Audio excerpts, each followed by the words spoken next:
Good afternoon, Americans. This is your favorite alien on the afternoon of Saturday, December 10th, 2022.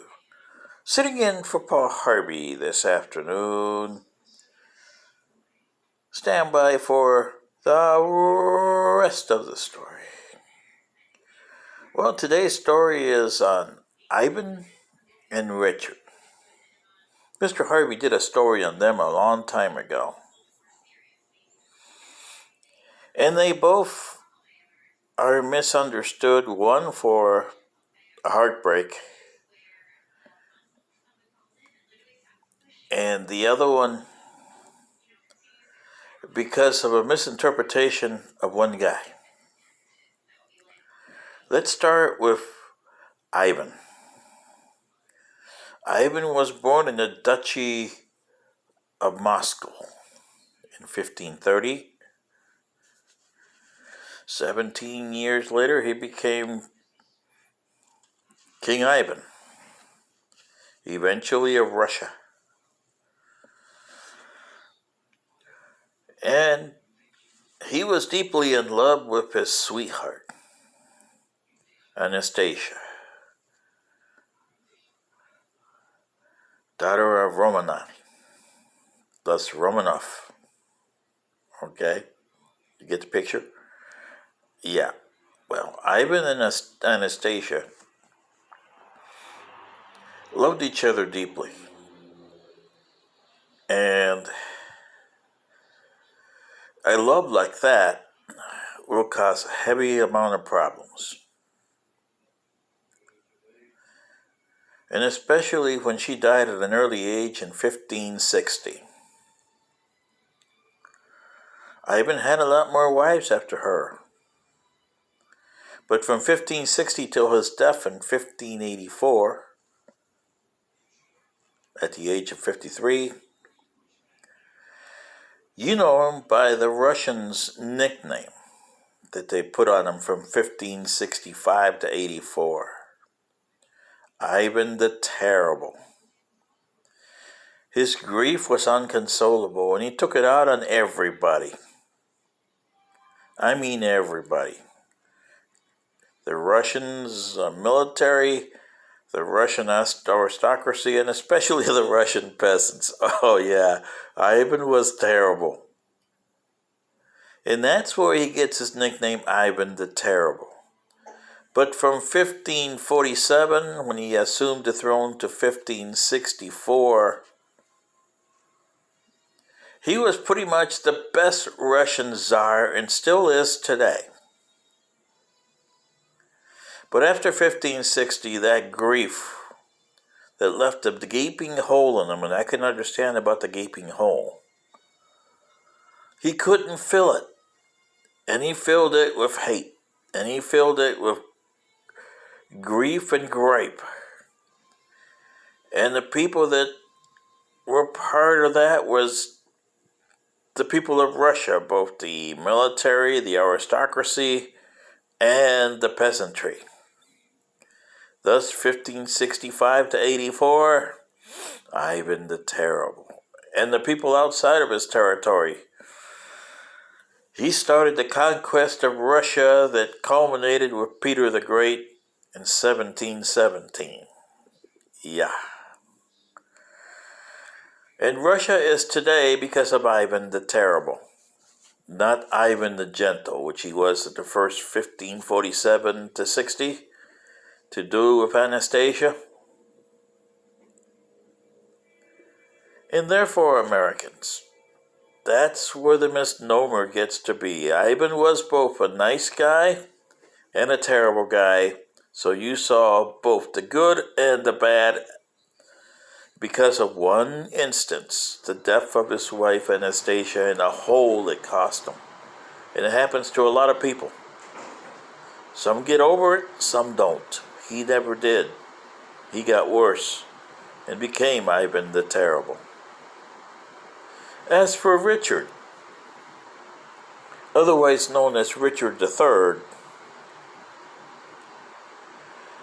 he is owed, and I know that's what Queen Elizabeth, before she passed away, a sincere apology from the people of England. Specifically, the House of Windsor owes him a big apology from being Tudors. Okay? You still have the Tudor descent in you.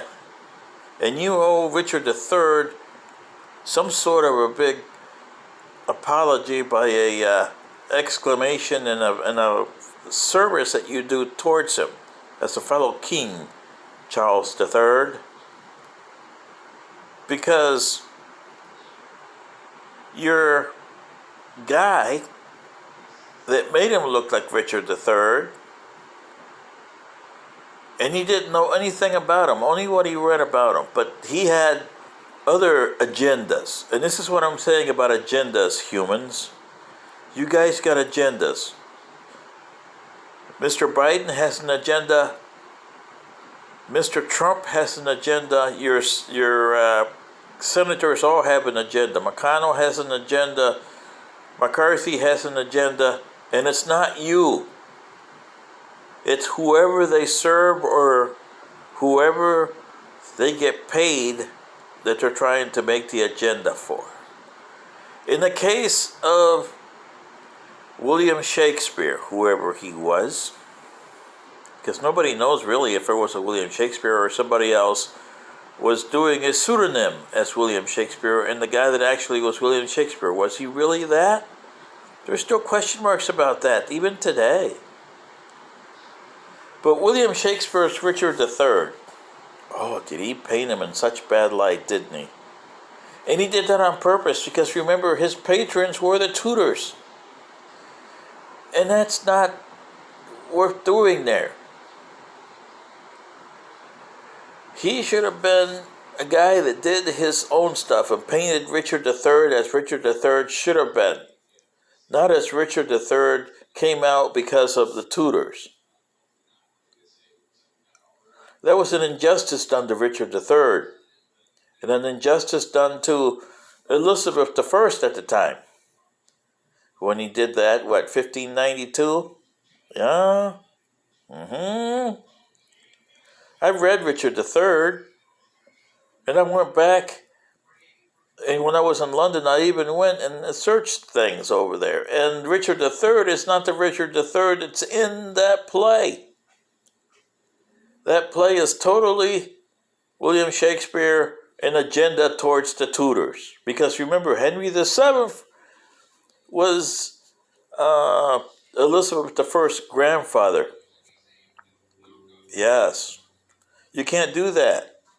You don't see Leonardo da Vinci do that because of the Medicis, right? Hey, they paid him a lot of money, but he still used to be outspoken on the Medicis.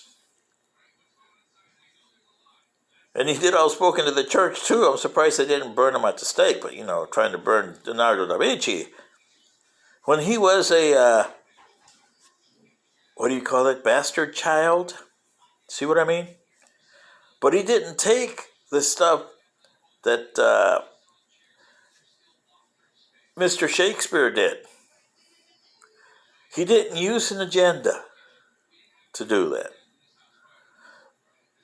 In Ivan the Terrible's case, it was a case of lovesick and grief that got out of hand, and really out of hand, and nobody helped him.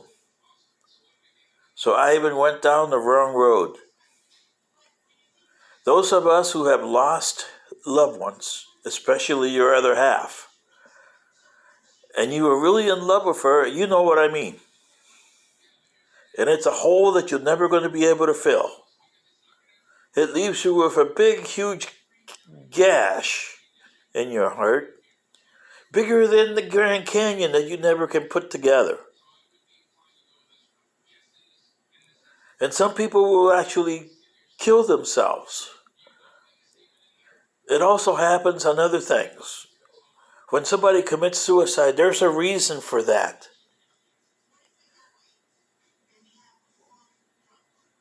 Okay? And it's to do with something that happens in their heart. This is what happened to Ivan the Terrible.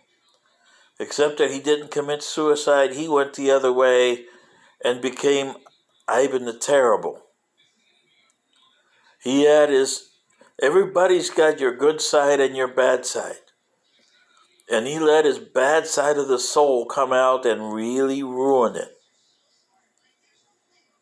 And then you have other people that, because they think that they owe other people because they're getting paid and are the patrons are the other people, that they should put them in a better light and put their opposition in worse light. Republicans, you do that to the Democrats. Democrats, you do that to Republicans. And both of you are bad. You just go about it different ways for the same results. And the people in question still vote for you, which means they're stupid, that they got watermelons on their brains. It's the same thing, people. You don't see it, but you better see it soon, or you're going to end up like both William Shakespeare and poor Mr. Richard III. He is owed an apology, big time, centuries in common. And Ivan the Terrible? Well, he committed atrocities, and there's no getting over that. Because at the time, there was nobody there to help him. Nobody knew what was going on. And that's the problem. Look at your presidents that you had. Franklin Pierce. He went over there and committed an atrocity by opening up the ports at gunboat diplomacy in Japan. Cost you Pearl Harbor 88 years later. And you don't understand that even today. And that's a shame on you Americans. So you see, instead of committing errors like the British did with Richard III and Ivan the Terrible did with taking it out on his nation and other nations. He didn't just mess with the Russians. I mean, he created a war that started the Russian Empire. He started in the Duchy of Moscow. And by the time he went dead in 1584, the Tsar was born in Russia. This is your favorite alien sitting in for Paul Harvey, saying, Americans, this is what Paul Harvey tried to tell you on the stories. Beware of what you do. Good day.